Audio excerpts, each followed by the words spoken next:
Ladies and gentlemen, boys and girls, welcome to Healing Outside the Box. You're listening to episode 179, and I'll be rounding up this three-part series on what the future holds in terms of the Bayer-Monsanto merger, specifically with regard to Roundup in our food supply. Now, I believe I mentioned this in a previous episode, but it's worth repeating, and it's this. Bayer is a German company. No, I don't know where you stand on the German spectrum.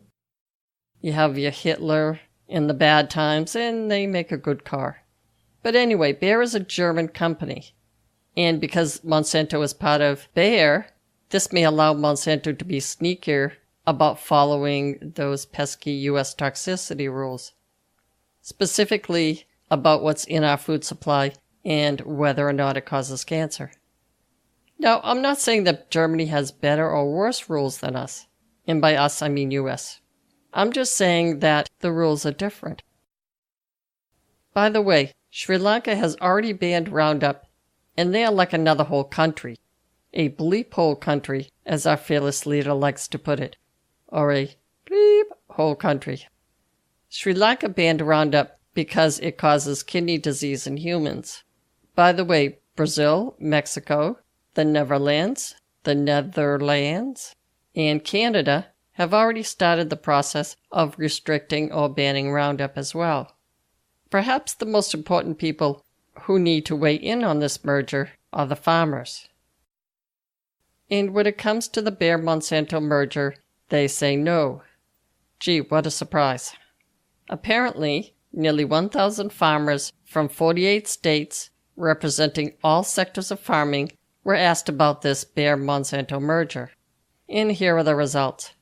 More than 93% expressed concern, and their top worries were an increasing amount of pressure by Monsanto to practice chemical-dependent farming, and also they're concerned about the reduced choice for purchasing seeds and other products.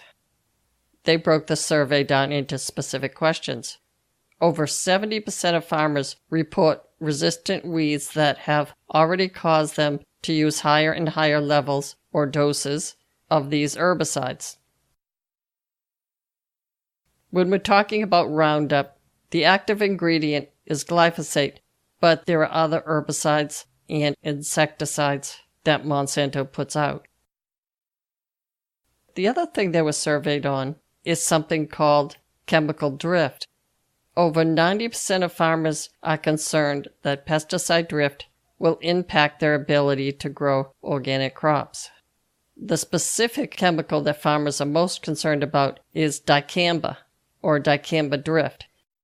Say if a farm miles away is spraying with dicamba, that potentially toxic chemical can blow through the air and end up on an organic farm.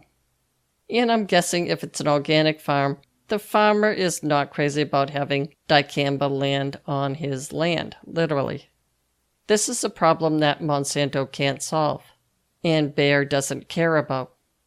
Right now, over 11% of these organic farmers have already reported an incident of dicamba drift.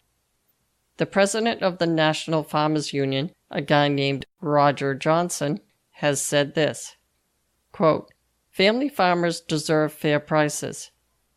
They also deserve choices in what they plant and the type of market competition that incentivizes firms to compete and innovate. A Bayer-Monsanto merger stands to move each of these factors in the wrong direction." End quote.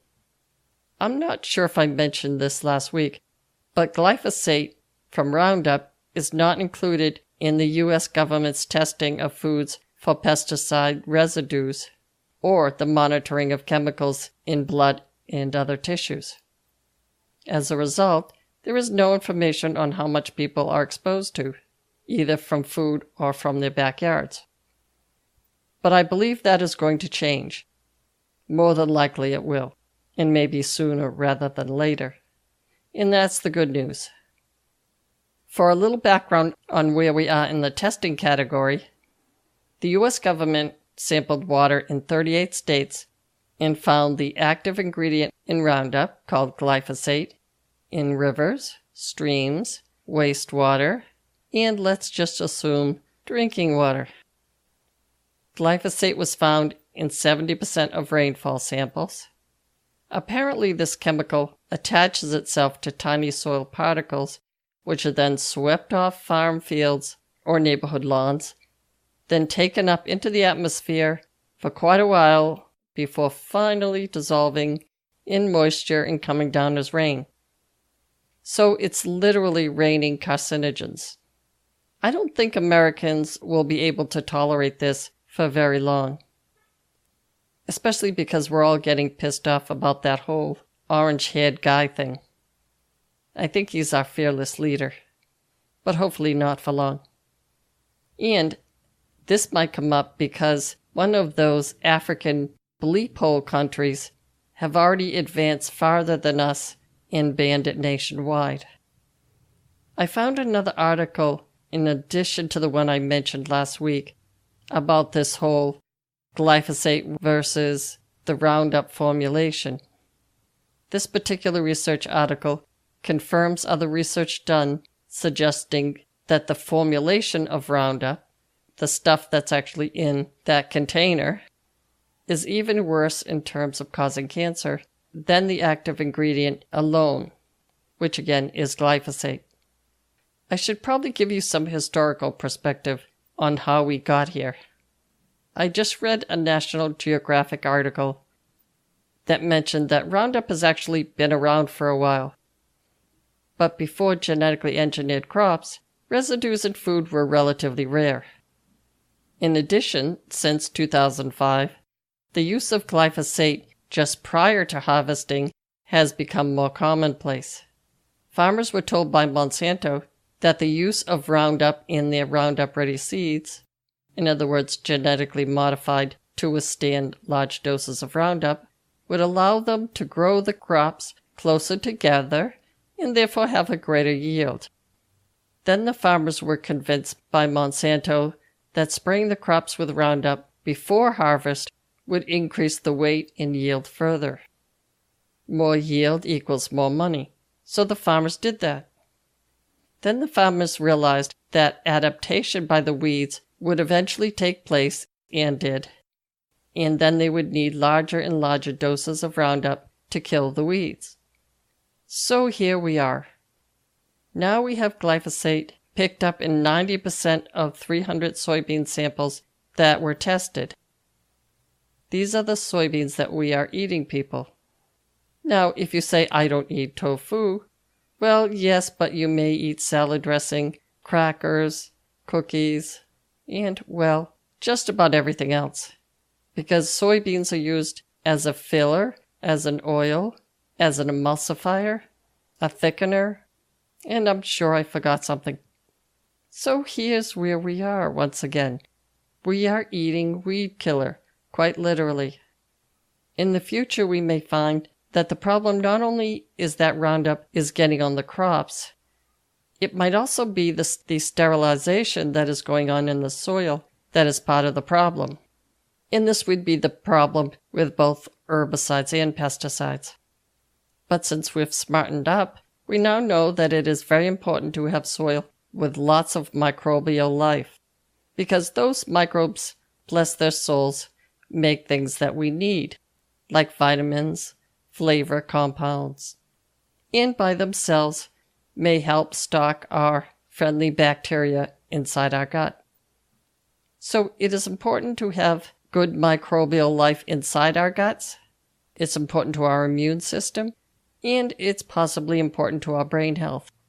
In addition, I'm sure there will also be research regarding what all of this glyphosate is doing to our farm workers. And I know we have people that care in this country because I've seen it on TV. We are a compassionate bunch of people.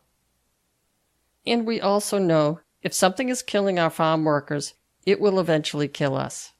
And none of that is a good thing. Last week I told you a story about how one guy was spraying Roundup on school properties and came down with non-Hodgkin's lymphoma. They have not only found lymphoma in farm workers, they found glyphosate itself in their blood and urine. They've also found chromosomal damage to their cells and general immune function disorders in these farmers. I have faith that the American public won't stand for this for very long. Now that Monsanto has become Bayer, we just have to be more careful to look out for what they are doing under a more wholesome label. What does the future hold? Well, this might be an oversimplification, but I see two things that we need to do. First, we need to reject foods with glyphosate or Roundup in them. And if that means we need to look for organic, then it may be what we need to do. I think it goes without saying that getting cancer, suffering from the symptoms, both of the disease and the chemotherapy, losing work because you're having a painful disease, is all more expensive than buying organic. The second thing we need to do is vote for the congressmen or women and senators that will follow the lead of the experts in this field. Because what the experts are saying is that we need regenerative farming. You don't need to know all the details about regenerative farming because there are plenty of good people who do.